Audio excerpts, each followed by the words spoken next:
Where have you seen the mutuality of relationships working really well in your context? We've heard a few examples already. We'd love to hear more.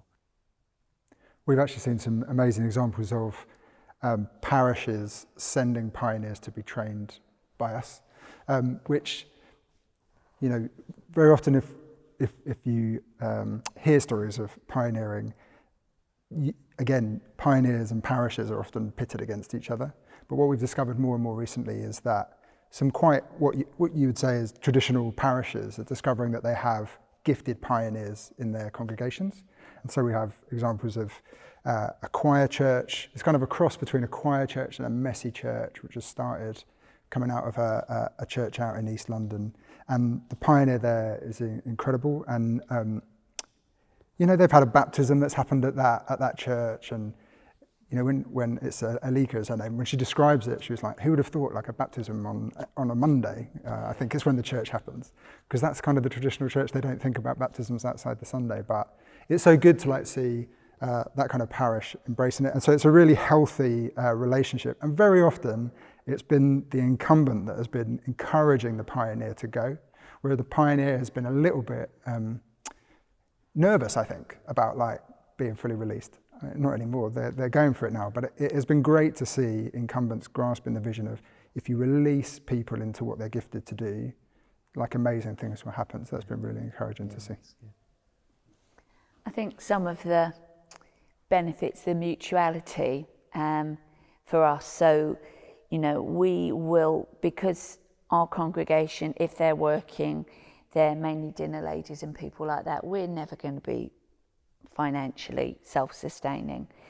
And bless and Barnabas, they've continued to put their hands in their pocket and they view it as given away mission. They don't expect bums on their seats. They're a very missional church, and the way they use their money as well, and they give a lot of money away in mission, and we're one of the beneficiaries of that. But there's an interesting thing there that they've let us be self-led, but we're not self-governed. So we don't have our own PCC. I don't want my own PCC.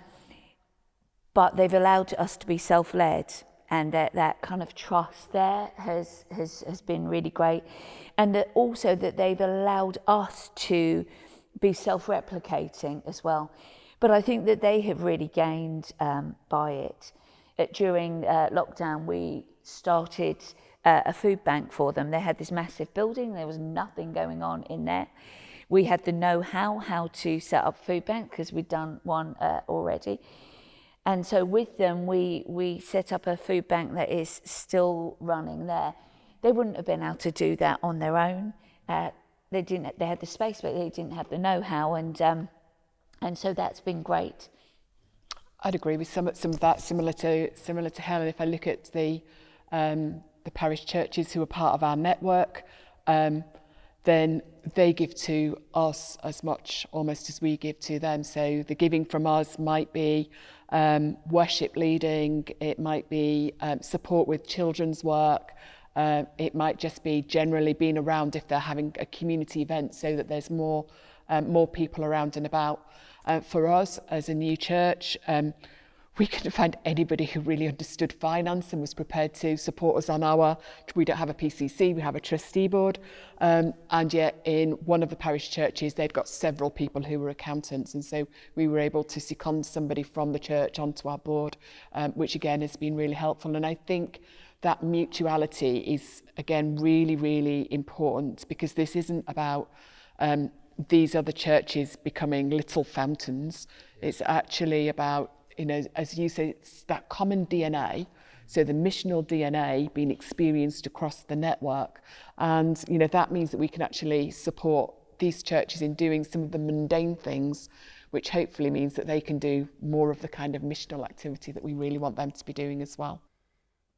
I think as a network, we have three things that we've sought to do from the beginning, which we kind of call Grow Your Own, which is just to encourage local leaders wherever they might be, and Greenhouse, which is to have a kind of Kickstarter crowd, or to enable people to share their gifts, and then Gardens, just modeling here's one type of missional community in its context. And the greenhouse bit's really fun because seeing just people, so like a folk band got together, popped up out of one community because they all started playing, and then they went off and helped out in a local church that did a kind of folk and food.